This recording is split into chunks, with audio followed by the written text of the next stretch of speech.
Tu savais, toi, comment les équipes de presse des skippers traitent le public?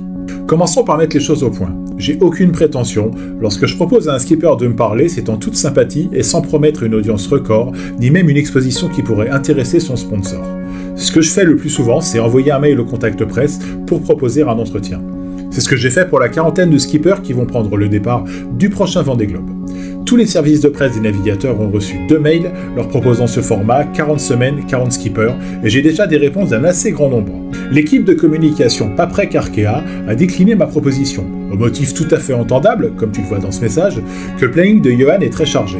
Je passe sur le fait que les mails ont été envoyés début janvier et qu'une demi-heure pouvait sans doute se trouver en 40 semaines. Mais bon, ça c'est pas grave. C'est plus sur le respect de qui regardera la vidéo que je suis interpellé. Comme tu le vois sur la capture ci-jointe, le service de communication se considère harcelé par 2 mails et se demande qui je suis sans même avoir regardé ce que je fais.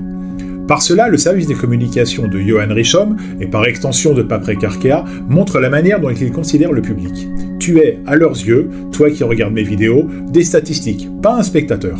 Peu importe que le contenu soit ou ne soit pas qualitatif, et je ne suis pas en train de dire que le mien l'est, ce qui compte ce sont les chiffres, et le nom qu'on peut mettre sur l'article ou l'apparition en question. C'est dommage, et c'est, je crois, à l'image d'une course d'entre-soi comme celle des ultimes qui est en train de se courir. Nous sommes gros et n'avons pas besoin de lui, pensent sans doute les communicants de ces grandes équipes. Certes, ils n'ont pas besoin de moi, mais qu'ils repensent ou relisent la fable de la grenouille et du bœuf et qu'ils en comprennent l'essence même. À force de repousser d'un revers de bras les personnes qui, comme de nombreux créateurs, tentent de faire des choses, de parler de leur passion et de communiquer avec les skippers, ils vont se retrouver à ne plus parler à personne.